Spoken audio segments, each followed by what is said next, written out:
Sonic Adventure is a 1998 video game released for the Sega Dreamcast. Although its platform was somewhat ill-fated, Sonic Adventure has lived on through many ports and through the Sonic fandom online. I'll be covering the unused content left in the retail Dreamcast release today, and won't be doing any of the setup on the game's initial development, as I've already covered it in the previous part. So let's dive in. Hi everyone, I'm ModemCat, and today I'll be looking at the development of Sonic Adventure. Again. The first thing we have to look at are some very interesting leftovers from the previous builds. The first of these is the title screen for the TGS build. Though this is technically used when running the game in TGS mode, it isn't used when playing the game normally. Next we have a coming soon screen from pre-release demos, like the auto demo build. The katakana at the bottom of the screen reads, scheduled for release at the end of the year. There's also a loading screen which can only be seen while running the game in TGS mode. In the initial 1998 Japanese release of the game only, there is an early pause menu which I have mentioned in part 1, but I thought I'd show it again. This is pretty neat, kind of wish they had kept it in the actual game. I think it ages better than the finals. Oddly enough, there's this versus Tails graphic. Though other main characters are fought in the game, such as Knuckles, Tails is never fought by anyone in the story, so this graphic goes unused. There's an unused item that has a clock in it, most likely meaning that it was intended to freeze time for Sonic or add time for Gamma. Though there are 2 health bars for the Tornado 1 and Tornado 2 respectively, only the Tornado bar is used no matter which version of the plane you're flying. Several unused Chow emotes are in the final game that never made it into the actual gameplay. There's a star, which could be used if the Chow was spoiled, a tear, which could be used if you know. There's this weird symbol that kind of looks like a wing, which could be used for leveling up a Chow with an animal. And lastly, what I think is a cloud. I have no idea what this could be used for. There's a picture in the internal files of the game of someone holding a realistic blue hedgehog. This exact drawing can be seen in a promotional VHS, and it appears that this was taken shortly after or before that video was filmed. The spring from Sonic Jam is also in this game, and it is the only asset from that game that made it into the full Dreamcast release. The early jump pedal from the auto demo is in the final game too. There are a few unused animations that Tails has, one of which being a pinball state, which in the final game only Sonic has. This is because in Tails' Casinopolis, he races against Sonic instead of the normal puzzle-based gameplay of the Sonic version of the level. He has no way to shake the table, but that's not exclusive to him, as Sonic is not able to in the initial Japanese release, for whatever reason. Although Tails is never able to use jump panels at any point in the whole game, it is actually functional for him. Sonic, Supersonic, Tails, Knuckles, and Gamma have animations for returning to their normal action pose after the stage clear animation, but they're never used for whatever reason. All characters have an animation for landing from a fall, but it never appears in the final version. Sonic and Tails are both able to pull objects, but never do as there's no object in the game to be pulled, and Amy has a balancing animation. It's also possible to play as the Eggman and Tikal models in Tails' stages. Tikal's is quite interesting, but I got quite a kick out of Eggman. Yippee! On certain Dreamcast controllers, there's a Z button for certain fighting games. For whatever reason, pressing this button in Sonic Adventure turns the character's head directly towards the camera. I wonder if the Z button was initially featured on the controller, but it was scrapped, and that would make sense as to why it was mapped. After all, Sonic Adventure was in development as early as 1997 in the infancy of the Dreamcast. Though Tikal's father's eyes are always closed, he does have eyes animated under his eyelids, as you can see here. Many stages have alternate sets of lighting, mostly the adventure fields, though. These are slightly different, with a bit different palettes. By changing a few digits around on the file, you can see the original Tokyo Game Show menus, as can be seen here. Here's a screenshot of the paragraph on the cutting room floor, if you have some coding smarts and are interested in trying this out. A couple notes about this. For whatever reason, the static image used for the title screen is flipped horizontally. The original static character select images are here and can be flipped through with left, right, L, or R, and all the original tutorials are here.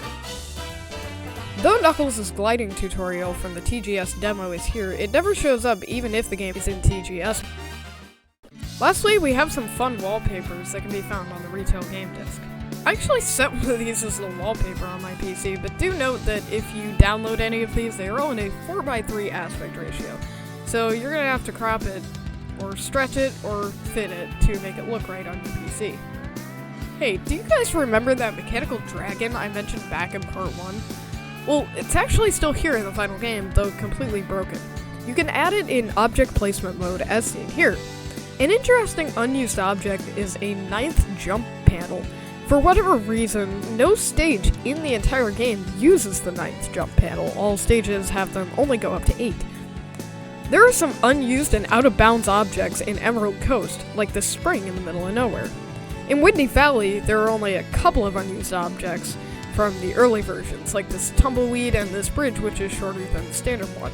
Casinopolis has these small flippers from the early version of the Knights pinball stage. There's a crystal for the rank of how you did on the stages, this egg, which has a Knightopian in it. There's these billboards, these stairs that can't be walked up, a few chairs, and numerous others.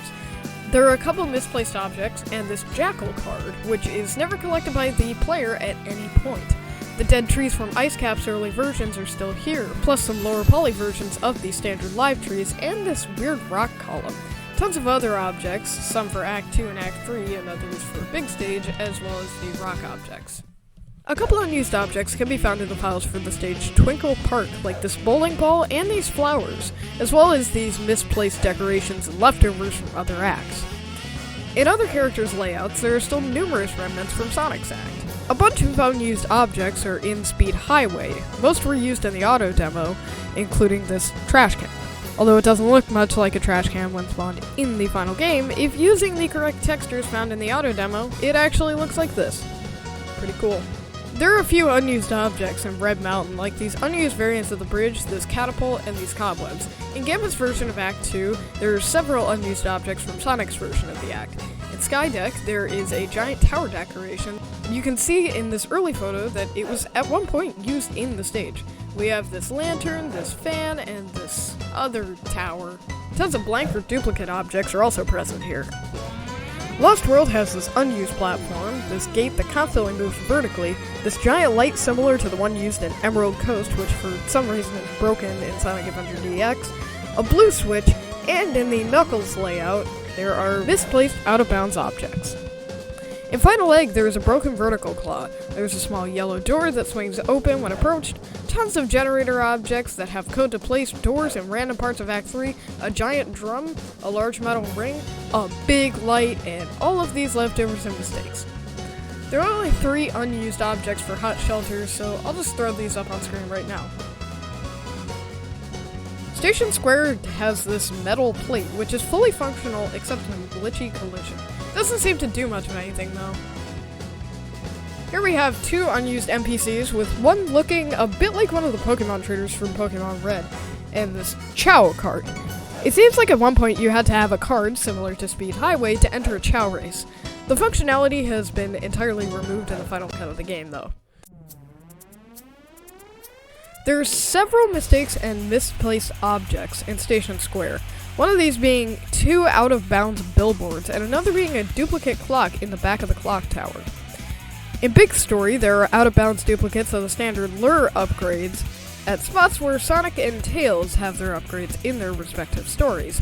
The reason why these are inaccessible is simply because Big can't reach these areas. If you enter and exit the casino, for some reason, a duplicate of the casino will be placed outside every other location in Station Square. This duplicate has incorrect textures. For some reason in Sky Chicks, there are a large amount of unused furniture objects, including a chair, a dresser, a bed, and numerous other things. There is no reason why these should be in here other than a possibly misplaced file. There are a few unused music files. One of them is from the Christmas DLC that only plays on out-of-bounds trees due to an oversight. I want to see you standing there. There's also this sound that's supposed to play when Big loses a fish. This technically does happen, but the event rarely occurs due to the stage music playing first and overriding it. There's an unused 1-up sound, an unused title screen for Station Square, most likely used on loading screens, and these 2 for Mystic Ruins.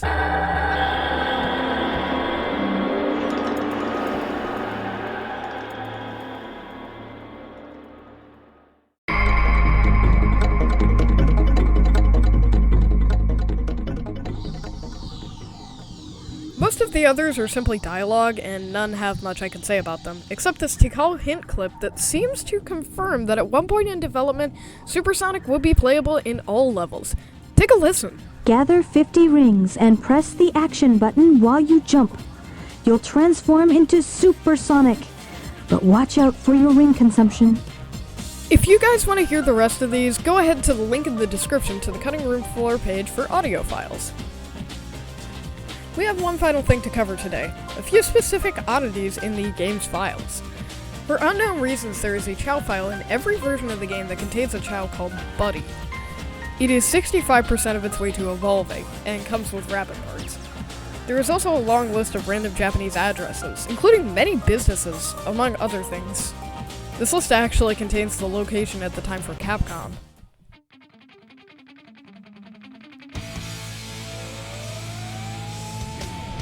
Since I didn't do my full outro on this game in the last episode, I'm gonna conclude it here. Sonic Adventure 1, although it may be flawed, it's one of my favorite games of all time. Researching the development of this game was fantastic, and during the making of this video, I actually finally picked up a copy after playing modded DX for years. This game is truly a masterpiece in my eyes. That concludes the video today. Again, if you want to learn more about the development of Sonic Adventure, head on over to the cutting room floor, link in description. Thank you guys so much for watching, and I will see you next time.